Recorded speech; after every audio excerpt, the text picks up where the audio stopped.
starting my video today with a view of my kitchen. And this might give you a very immediate indication of what my craft room would be like, because I do not do clutter. Let's get to the craft room. So I'm Amanda from Create with Scrimpingmommy. I'm bringing you into my craft room. If you've been here before, not much has changed. But what I wanted to do was bring some insight into how I keep the crazy out of my craft room. And by the crazy, I don't mean me, I mean the clutter and the disorganisation. Okay, my room might not be inspiring to some people because I think it's quite organised and quite tidy, but it's not, what's the word? You know, I'm not a sergeant major. Things don't have to be in alphabetical order. Well, apart from that unit over there of little drawers, they are in alphabetical order. And I did used to have my ink in alphabetical order, but I changed it to colourways. But I don't know if I'm rare. I do know a lot of people who have been crafting for many years end up in a state of disorganisation. I've just recently watched a video by Joy Defee, I think her name is. I'm not sure how it's pronounced. I'm thinking of the French word that it represents, or sentence. And her room is it almost made me feel uncomfortable.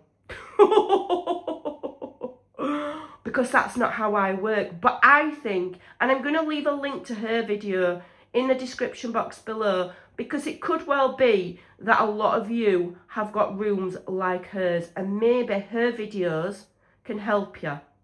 I just thought I'd show you the flip side, because I think that maybe the way that I work is totally the opposite to that lady. Okay, so I'm going to explain how do I not end up with a craft room filled to the rafters with disorganised chaos. Now, looking at this might look like chaos to some people, okay? I work better if I have my things on site, in front of me, not tucked away in bins and drawers and things like that. So having things out in front of me, but they're all tidy. They're all in, you know, the inks are with the inks, the paints are with the paints, the pens are with the pens, etc. Okay? And those are all of the main things that I use and where I can grab them. That is the only working desk space I have. I have this space here for sewing.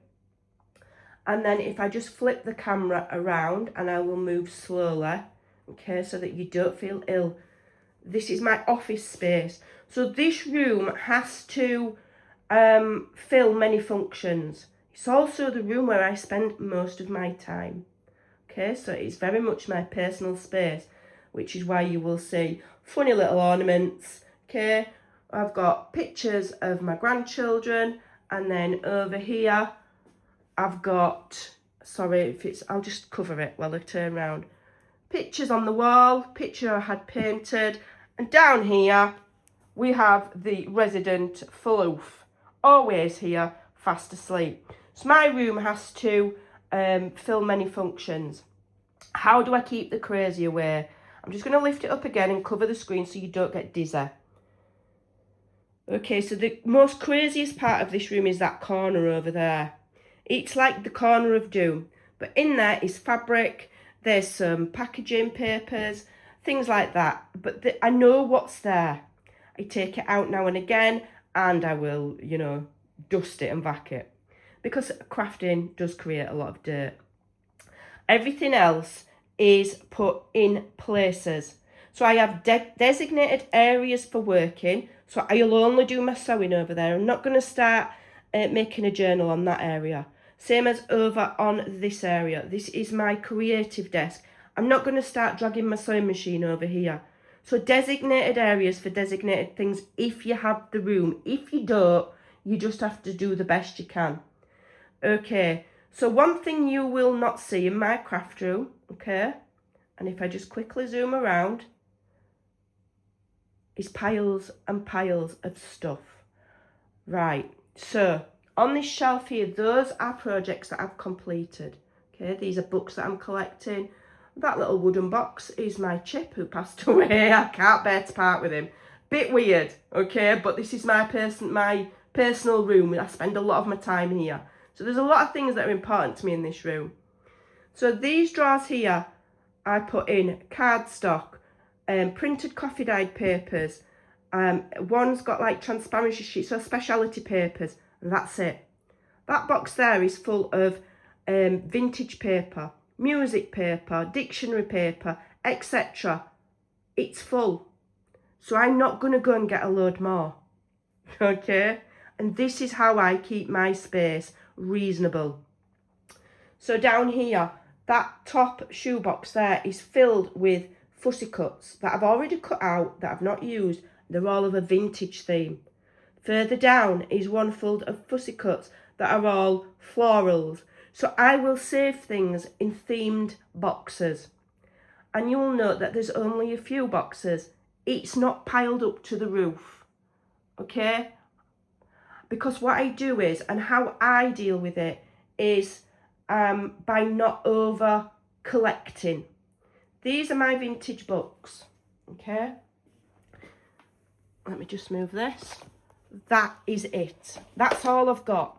Because I haven't even half used any of these yet. So why would I bring any more into my house? Okay? Because then you end up with clutter.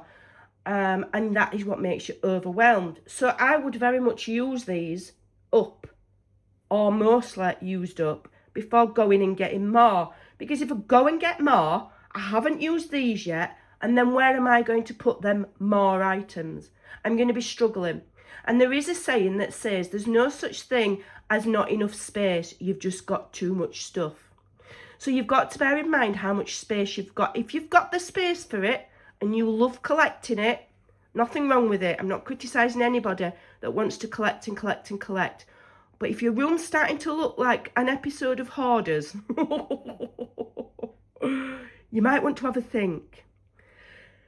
Excuse me, I've got a terrible cough. I say it on every video.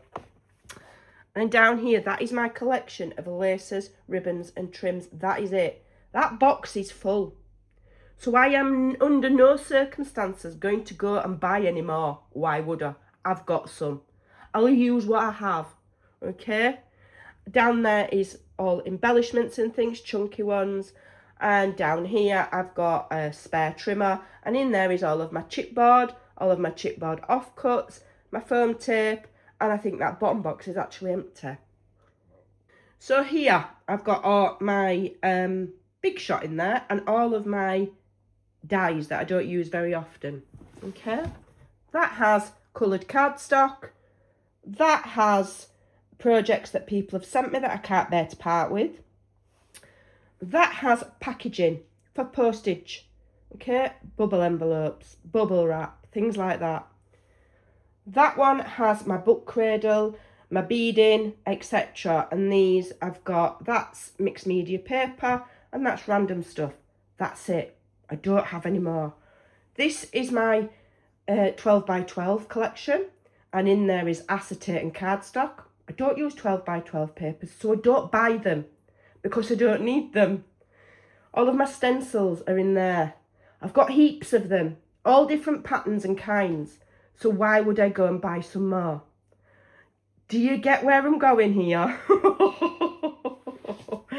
My trimmers live down there, etc. This drawer here has you know, things like top shelf is like tools, things like eyelets and paper clips, things in that one like my envelope punch board. So everything's got a place. And when the space is full, I absolutely would not go and buy more. Why would I? Okay. So one thing is to not over collect and overbuy. Very difficult to do for us crafters because collecting is almost a secondary hobby to actually creating.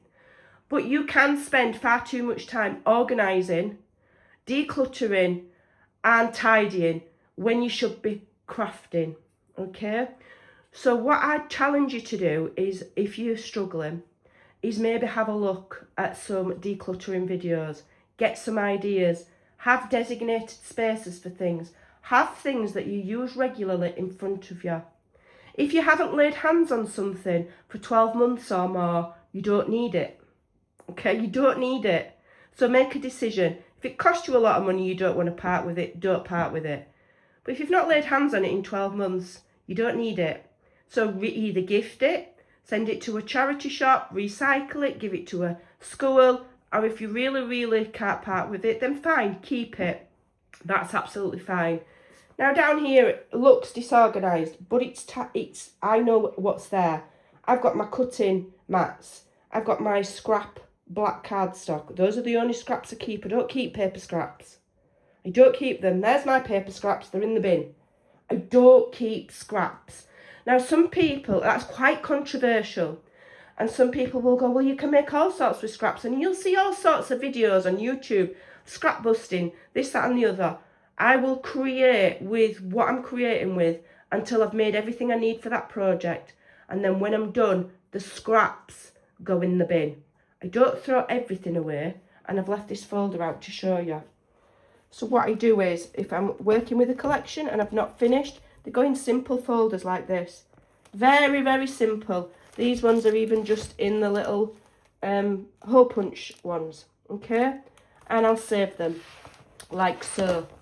But as for having boxes and boxes and boxes of scraps, those are meaningful scraps that I could create another project with, okay? So is it a meaningful scrap? Are you spending time organising scraps into boxes? Unless it's true vintage 100-year-old paper that you're not going to be able to replace easily, it doesn't need saving, okay? Because more scraps will come along. They're like buses or boxes, okay? You throw a box out, you'll have another one in 2 days, all right? Same with scraps, all right? So you don't need to hoard scraps. It's frightening, and it blocks your creativity when you've got a whole heap of clutter, okay? If somebody magically could come into your craft room and clean it all for you, and I wish I could because I'd love to do that, then if you went in the next day, you would be absolutely buzzing and you'd be creating and you wouldn't want to stop, okay? I also love these trolleys. I don't love this one because it's from Aldi and it's collapsed. But this style of trolley, I'm going to be replacing that with another one from IKEA. Now that might look, you know, full and busy and cluttered, but it's organised. All of my pens are in colourways. This is all of my paints. These are my paint pens. These are all my stamps and all of the dies that I use regularly. It's organised. It doesn't have to look aesthetically pleasing to be organised.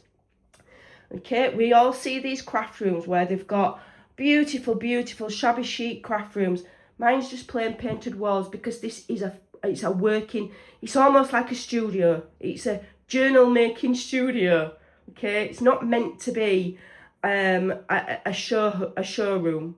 Okay, so how do I keep it like this? Well, to be honest, I tell myself I know that I can't create in clutter, and I don't clean this room every single day. I will clean my room after every project, and I focus really well by only doing one project at a time. Not a lot of people can do that, okay? I do think I'm rare. Most people like to have a lot of creative endeavours on the go at once. So if you need to do that, get yourself a folder, okay? If you're working on one project, put the papers that you've selected to use in that folder, or a basket or a box, okay? And then when you finish that project, go through the folder, throw the scraps away, or maybe if you've got fussy cuts, you know, if you've got drawers, you might think, right, well, that can go in with stamps, that can go in with stickers, that one can go in with tickets. And you've got to keep up to it. You know, it's just the same as cleaning your home. If you didn't clean your home on a regular basis, if you didn't empty your kitchen bin every day, I mean, I empty mine every day. I don't know, maybe other people don't. Maybe I am actually really weird. But if you didn't empty your bin every day, it would overflow onto the floor, and you would get germs and rats and mice, and the rot would set in, okay? And then if you go in a room that's untidy and not organised, it's not inspiring. It isn't inspiring, because all you're thinking about is the clutter and the mess and the collections. Now, that's not to say that anybody who has a cluttered, massive collection can't function properly. I am pretty sure lots of people do. But I do know from speaking to crafters, I've been in the crafter community for over 15 years, I do know that people struggle. And one of the main struggles is, I don't want to go in my room because it's not organised. It doesn't have to be perfect. Mine's not perfect, but it's fairly tidy. And at the end of every project, I'm not even going to say at the end of every night, but at the end of every project, I will make sure that my desk is clear. Okay? There's nothing on there. I'll give it a bit of a clean. And it invigorates me and inspires me to move on to the next thing and keep on creating. So it's not lost. Hope is not lost. And if you've got a cluttered room, all you've got to do is start at one corner. Spend an hour a day or 2 hours a day even. If it's in a bad state, work your way around the room. Going through one section at a time. Go through your paper. Go through your stamps. Go through your books. Write yourself a little list even of what you're going to go through. Go through that item on that day and then come away. Instead of thinking that you've got to do it all at once, that will put you off and you'll just shut the door and leave it. How do you eat an elephant? One bite at a time. Don't fancy eating an elephant, but that's the saying. And you will get there, okay? And you will find your happy medium. My room's not perfect. It's not aesthetically pleasing. I've got a dog there that's licking his paws all day, distracting me. But it's at a state and a stage where I can comfortably create and I can turn around and I can comfortably work, because there's absolutely no way having a multifunction room where I could turn around and concentrate on the admin work that I need to do, or answering emails, or creating my digitals, if this side of the room was a hot mess. So just have a think and see what small changes you could make. And if you really are having difficulties, get somebody to help you. Ask a friend or a family member to help you. Box things up that you've not used in years, or box things up that you've got more than you could use in your lifetime. Okay? There's nothing wrong with having lots of stash so that you've got lots of options. The only problem is if it's making you feel like you don't want to create. That's when you need to take action. If you can create in a hot mess, good for you. Okay? Absolutely. Then don't bother. Just leave it as it is. But a lot of people, they struggle, and it's worrying them, and it's on the mind. And so I would say get somebody to help you. Don't just shut the door and forget about it. Get someone to help you. Maybe check out the links in the description box below and follow along with the creator with quite a cluttered room that's the complete opposite to me. And maybe you can get some ideas and inspiration. Okay, but it can be done. I promise you. And you will create much better and you'll enjoy your hobby if you don't have as much collection and clutter. And sometimes they can mean different things, because I've seen craft rooms with the most phenomenal amount of stamps and cardstock, but it's organised. So it's not chaos. That's the difference. It's not the size of the collection, it's how you organise it. Okay? And just think on that everything you bring into your home has to be dealt with in some way. So if you can't find a place for it, you're going to end up getting rid of it. And we don't want to be adding to landfill. We don't want to be wasting our money by overbuying or over collecting. So hopefully it might just give you a little bit of something to think about. All right. If you need any advice, hints or tips, don't ask me, because I'm far from perfect. I'm just sharing another perspective. Take care. Big love to you all, and I'll see you in the next video.